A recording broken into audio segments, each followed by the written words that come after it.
இன்றைக்கி இந்த வீடியோவில் பருப்பு பொடி எப்படி செய்யுதுன்னு பார்க்கலாம் வாங்க. ஒரு பேனில் இந்த கப்பால் ஒரு கப் அளவுக்கு துவரம் பருப்பு சேர்த்துருக்கேன். அடி பிடிக்காமல் தீயாமல் வறுத்து எடுத்துக்கோங்க. லோ ஃப்ளேம்லேயே வச்சு வறுத்துக்கணும். அது ஒரு பிளேட்டுக்கு மாதிரி அதே கப்பால் ஒரு கப் அளவுக்கு பாசிப்பயிறு எடுத்துருக்கேன். இதையும் லோ ஃப்ளேம்லேயே வச்சு வறுத்துக்கோங்க. நம்ம இந்த வீடியோவில் வறுக்க வேண்டிய பொருள் எல்லாமே லோ ஃப்ளேமில் வச்சு தான் வறுக்கணும். அரை கப் அளவுக்கு கடலைப்பருப்பு எடுத்துருக்கேன். அதையும் சேர்த்து வறுத்துக்கலாம்.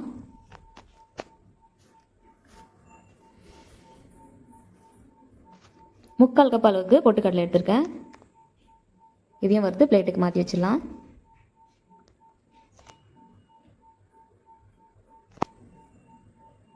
நான் வந்து இன்றைக்கி 3 கொத்து கருவேப்பிலை எடுத்திருக்கேன். உங்களுக்கு கருவேப்பிலையோட ஃப்ளேவர் பிடிக்கும், இல்லை உங்களுக்கு அதிகமாக வேணும்னு நினச்சிங்கன்னா நீங்கள் நிறையவே சேர்த்துக்கலாம். நல்லா தான் இருக்கும். எனக்கு இது போதுன்றதுனால நான் 3 கொத்து கருவேப்பிலை சேர்த்துக்கிறேன். ஈரப்பதம் போயிட்டு நல்லா கிறிஸ்பாக வர வரைக்கும் வறுத்து எடுத்து வச்சுக்கோங்க. ஒரு ஸ்பூன் நெய் விட்டு மெல்ட்டாகி நல்லா சூடானதும் ஒரு 4 பல்லு பூண்டு வந்து தட்டி சேர்த்துக்கோங்க. பூண்டு வந்து வதக்கி அதோட சேர்த்து அரைக்கும்போது ஃப்ளேவர் வந்து சூப்பராக இருக்கும். இப்போ எல்லாமே நல்லா கூல் டவுன் ஆகட்டும். கம்ப்ளீட்டாக கூல் டவுன் ஆன பிறகு தான் நீங்கள் மிக்சர் ஜாரில் சேர்த்து நீங்கள் வந்து பவுடர் பண்ணணும், இல்லைனா கட்டிப்பட்ட மாதிரி ஆகிடும். மிக்சர் ஜாரில் சேர்த்ததும் நீங்கள் சேர்த்துருக்க அளவுக்கு தேவையான அளவு பெருங்காயத்தூள், கல்லுப்பு சேர்த்து அரைச்சிக்கோங்க. கல்லுப்பு தான் சேர்க்கணும், சால்ட்டை சேர்க்காதீங்க. கல்லுப்பு சேர்த்தா ரொம்ப நாளைக்கு வந்து வெளியிலேயே வச்சாலும் கெடாமல் இருக்கும். ரொம்ப நைஸாக அரைச்சிடக்கூடாது, ரவை பதத்துக்கு இருக்கணும். கையில் வந்து தொட்டு பார்த்தா ஒரு மாதிரி நரன்னு ஃபீல் ஆகணும்.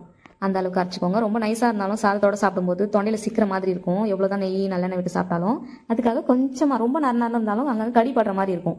ஒரு அளவுக்கு சிறு ரவை பதத்துக்கு அரைச்சிக்கோங்க. ஒரு பிளேட்டில் போட்டு ஆற வச்சு அதுக்கப்புறமா கண்டெய்னரில் ஸ்டோர் பண்ணி வைங்க. இப்போ வந்து பருப்பு பொடிக்கு தேவையான நெய் வந்து வீட்டிலே செய்ய போகிறோம். ஒரு மாதமாக வந்து எடுத்து வச்சுருக்க பாலாடை இது. இப்போ இதுலேருந்து வெண்ணெய் எடுத்துகிட்டு வந்துடலாம். கொஞ்சம் நேரம் வந்து இது சில் தண்ணியில் போட்டு வச்சுட்டு அதுக்கப்புறமா வந்து நெய் காசலாம். இப்போ இதுலேருந்து ஒரு பால் வந்து கவினுக்கு பிஸ்கட் செய்யறதுக்காக தனியாக எடுத்து ஃப்ரிட்ஜில் வச்சுடுறேன். மீதி இருக்க 4 பால்ஸ் வந்து நெய் உருக்கி எடுத்துக்கலாம்.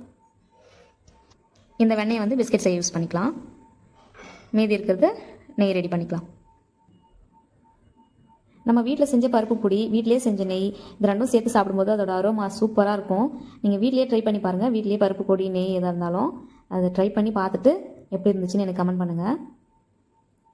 நம்ம சேர்த்துருக்க வெண்ணெய் வந்து அடியில் கிறிஸ்பியாக தங்கணும், மேலே நெய் வரணும். அந்த ஸ்டேஜில் இது கேஸ் ஆஃப் பண்ணிக்கோங்க. இப்போ நான் ஃபில்டர் பண்ணி எடுத்துட்டேன். இந்த அளவுக்கு தான் கிடச்சிது. இப்போ நம்ம ரெடி பண்ண பருப்பு பொடி, நம்ம வீட்டிலே ரெடி பண்ண நெய் எல்லாம் சேர்த்து சாப்பிட்டு பார்க்கலாம் எப்படி இருக்குன்னு சொல்லிட்டு. கவின் வந்து கேமரா ஆட்டிகிட்டே இருக்கா, அதனால் உங்களுக்கு இந்த மாதிரி ஷேக் ஆகுது. வீட்டில் காய்ச்சின நெய், அதுவும் சுத்தமான கிராமத்தில் கிடைக்கக்கூட பசுமாட்டு நெய். வீடியோ பிடிச்சிருந்தா சேனலை சப்ஸ்கிரைப் பண்ணிவிட்டு லைக் பண்ணிவிடுங்க. இன்னொரு வீடியோவில் பார்க்கலாம். பாய்ங்க.